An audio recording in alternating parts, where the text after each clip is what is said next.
আসসালামু আলাইকুম রহমতুল্লাহি ওয়া বারাকাতুহু। সম্মানিত দর্শক, ত্রয়োদশ জাতীয় সংসদ নির্বাচন সম্পন্ন হয়েছে বিশাল ভোটের ব্যবধানে এবং বিপুল সংখ্যাগরিষ্ঠতা নিয়ে বিএনপি সরকার গঠন করেছে। সংসদে তাদের আধিপত্য থাকবে অনেক অনেক বেশি এবং সারা বাংলাদেশে যেভাবে তারা জয়লাভ করেছে, এতে করে পথে ঘাটে মাঠে তাদের আধিপত্য থাকবে আওয়ামী লীগ জমানায় ছাত্রলীগ যুবলীগ আওয়ামী লীগের চাইতে অনেক অনেক বেশি। এ কারণ হলো, আওয়ামী লীগ জমানাতে আওয়ামী পান্ডারা দুর্নীতি করেছে, অন্যায় করেছে, কিন্তু ওই সময়টাতে সামাজিক যে সংহতি, এটি এখনকার সময়ের চাইতে ভালো ছিল। মব ছিল না। বিএনপি জামাত থেকে শুরু করে অন্য যে সকল বিরুদ্ধ পথ এবং মতের যারা লোকজন ছিলেন, তারা অ্যাটলিস্ট পুলিশের কাছে যেতে পারতেন, মামলা করতে পারতেন, প্রকাশ্যে চলাফেরা করতে পারতেন এবং সমাজের যারা গুণীজন, তাদের যথেষ্ট একটা সম্মান ছিল। আমি 2018 সনে আওয়ামী লীগ থেকে চলে যাই এবং বিএনপির মনোনয়নে নির্বাচন করি। তো সেক্ষেত্রে কি ধরুন, আমার তো আসলে যদি সেই ইউনূসের জমানায় হতো, আমাকে তো পাড়িয়ে মারা হতো। আওয়ামী লীগ ক্ষমতায় তাদের দলের একজন আলোচিত সংসদ সদস্য দল ত্যাগ করে বিএনপিতে যোগদান করলো। তারপর সেই সংসদ সদস্য, সাবেক সংসদ সদস্য প্রকাশ্যে রাজপথে ঘুরে বেড়ালো। আমার বাসাটা ছিল ঢাকা কলেজের পেছনে।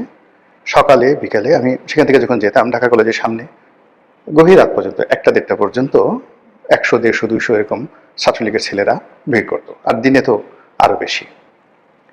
কিন্তু কখনো ছাত্রলীগের যুবলীগের বা আওয়ামী লীগের কোনো মানুষ আমার দিকে ওই জমানাতে চোখ বাঁকা করে তাকায়নি, একটি অশ্লীল শব্দ উচ্চারণ করেনি এবং আমাকে কখনো আওয়ামী লীগ জমানাতে মোবাইলে টেলিফোন করে কোনো একজন মানুষ দলকে সমালোচনা করার জন্য, আমি তো ওই সময়টাতে শেখ হাসিনা থেকে শুরু করে দলের প্রায় সবাইকে নির্মম নিষ্ঠুরভাবে সমালোচনা করেছি। এখন সেই গত 17 মাসে ডক্টর মোহাম্মদ ইউনূসের যে সমালোচনা করেছি, তার সাথে 100 গুণ বেশি সমালোচনা করেছি শেখ হাসিনা। কই কোনো পুলিশ কর্মকর্তা, কোনো ডিবি, কোনো ডিজিএফআই থেকে শুরু করে অন্য কোনো যে মাস্তান, তারা কেউ কখনো আমাকে টেলিফোন করে একটা বাজে কথা বলেনি। বরং রাস্তায় দেখা হলে তারা সম্মান প্রদর্শন করেছেন, তারপর সাহায্য করার জন্য এগিয়ে এসেছেন। এবং আরও অবাক করার ব্যাপার হলো যে সরকারি অফিসগুলোতে যদি কোনো কাজের জন্য আমি যেতাম, ফোন করতাম নিজের জন্য বা অন্য কারোর জন্য, মানে এতটা সাহায্য এবং সহযোগিতা পেতাম যেটি কল্পনা করা যায় না। কেন হতো, কি হতো আমি জানি না। বহু মানুষ, তাদের জন্য চাকরির তদবির করেছি, বহু মানুষকে হাসপাতালে ভর্তি করিয়ে দিয়েছি, বহু মানুষকে পুলিশের সাহায্য দিয়েছি, বহু মন্ত্রীকে টেলিফোন করে বহু এলাকার উন্নয়নের কর্মকাণ্ড করিয়ে দিয়েছে আওয়ামী লীগ জমানাতে 2018 থেকে একেবারে শেষ দিন পর্যন্ত। কিন্তু গত 17টি মাসে কোনো সরকারি দপ্তরে একটা টেলিফোন করার সাহস আমার ছিল না। গত 17টি মাসে গাড়ি চালিয়ে ঢাকা বিশ্ববিদ্যালয়ের ক্যাম্পাসে যাওয়ার সাহস আমার ছিল না। এমনকি রিকশায় করে হেঁটে কোনোদিন বিশ্ববিদ্যালয় ক্যাম্পাসে আমি যাইনি গত 17 মাসে। অথচ যেদিন শেখ হাসিনাকে গালাগাল করতাম, যেদিন স্বরাষ্ট্রমন্ত্রীকে গালাগাল করতাম, সেই দিন এমনও গেছে পকেটে 4-5 লাখ টাকা ওই শেষ বিকেলে কালেকশন ব্যাংকে জমা দিতে পারিনি, সেই 4-5 লাখ টাকার একটা ব্যাগ হাতে, তো সবসময় ঘড়ি থাকে, মোবাইল থাকে, 2টো মোবাইল থাকে, মানে আমাকে ছিনতাই করলে যে কোনো সময় 10-12 লাখ টাকা হয়তো ওই সময় পাওয়া যেত। তো অফিস থেকে, আমার অফিস প্রেস ক্লাবের সামনে, এখান থেকে রাত্রি 10টা-11টার সময় বের হয়ে হেঁটে হেঁটে ঢাকা বিশ্ববিদ্যালয়ের ভিতর দিয়ে নিউ মার্কেট হয়ে পায়ে হেঁটে আমার বাসায় গিয়েছি। মনের মধ্যে কোনো ভয় ছিল না, আতঙ্ক ছিল না এবং আমার জীবনে কোনো দুর্ঘটনা ঘটেনি। কিন্তু সেই আমি গত 17 মাসে কোনো সরকারি অফিসে যাওয়ার প্রশ্নই তো আসে না, আর বিশ্ববিদ্যালয় ক্যাম্পাসে যাওয়ার আমার দেখে বলা দুঃসাহস কখনো হয়নি। তো বোঝার চেষ্টা করুন গণতন্ত্র সহনশীলতা কোন পর্যায়ে চলে এসেছে শেখ হাসিনার পতনের পর। এরপর থানা পুলিশকে কি ফোন করব? পুলিশের যে সকল কর্মকর্তাদের সঙ্গে পরিচয় ছিল, সেই জুলাই আগস্ট গণ অভ্যুত্থানের পরে বহু পুলিশ কর্মকর্তা, অনেকে চাকরি হারিয়েছেন, অনেকে জেলে গেছেন, অনেকে পালিয়ে বেড়াচ্ছেন। তো তাদের যে দুঃখের কথা, কাহিনী, সেগুলো শোনার পর কোনো থানায় গিয়ে মানে কোনো একটা ব্যাপারে কারো সাহায্য চাইবো, এই সাহসই আমার হয়নি। বরং আমার কাছে যারা পুলিশি সহযোগিতার জন্য বিভিন্ন সময় সুপারিশ করেছেন, আমি বলেছি যে আরে বাবা, পুলিশই তো বাঁচছে না এখন, পুলিশই তো বিভিন্ন মানুষের সাহায্যের জন্য তারা দাঁড়িয়ে দাঁড়িয়ে ঘুরে বেড়াচ্ছে, বাধ্য এই সমস্ত ব্যাপার মিনিমাইজ করে সবকিছু।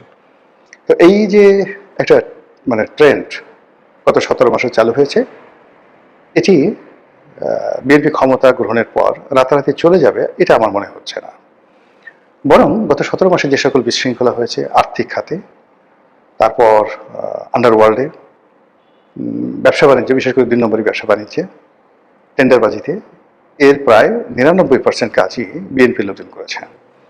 সিটি কর্পোরেশনের টেন্ডার, সিটি কর্পোরেশনগুলোর ময়লার কাজ, পাড়া মহল্লার ডিশ ব্যবসা, ফুটপাতের চাঁদাবাজি, দখল বাণিজ্য, এরপরে আওয়ামী লীগের বিভিন্ন সহায় সম্পত্তি দখল করে সেগুলো আত্মসাৎ করার যে চেষ্টা, আওয়ামী লীগের নেতাদের বিরুদ্ধে, জাতীয় পার্টির নেতাদের বিরুদ্ধে একের পর এক উপর্যুপরি মামলা দিয়ে শত শত হাজার হাজার কোটি টাকা লোপাট করার যে অভিযোগ, কাদের বিরুদ্ধে?